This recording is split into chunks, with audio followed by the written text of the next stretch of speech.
Hey guys, hope you're all doing fantastic today and hope you guys are all having a great week. No matter what day of the week it is that you're watching this video, it could be a weekday, it could be a weekend. If it's a weekend, even better, because God bless the weekends, right? So while I was down in Florida on my last trip, I ended up picking up a brand new set that I wanted to build on this channel for you guys. And I'm a huge fan of medieval based stuff, whether it's Lord of the Rings, which I just finished all 6 of those movies, Lord of the Rings and Hobbit, and then as well as The Witcher, Skyrim, Dragon Age. I'm a huge fan of those kind of things. But let's not waste any more time. Let's get going and build ourselves a medieval blacksmith.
This set is looking awesome. I absolutely love it. I love the feel of it, just the aesthetic of it. This build was by far one of my favorite builds to do in a while, and I want to dive a little more now into some of the finer details on it.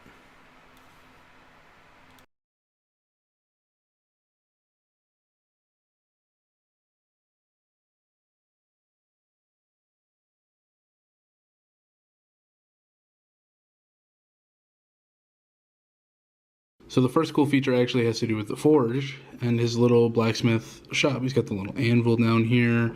He's got the thing of swords that he's making. He's making one right now in the forge. I love this little sign, by the way. This is awesome.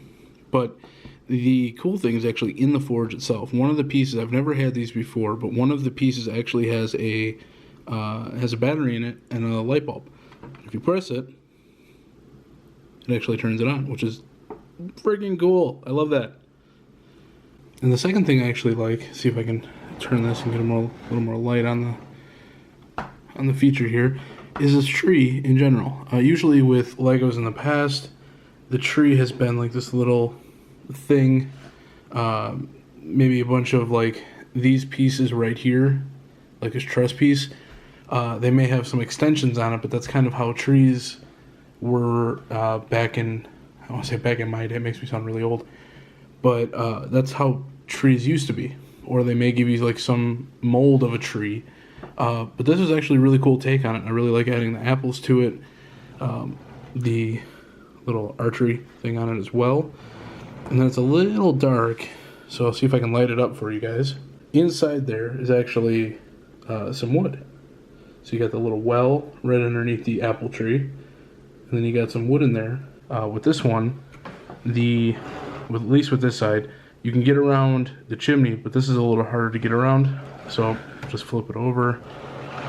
We'll start with the top, and we'll take a quick gander on the inside here. And taking a peek in the roof, or basically his bedroom, I think it's at this point, you have his bed, which I really like. I love how they did the bed. This is really cool. I love the woodwork for it, how they did the woodwork.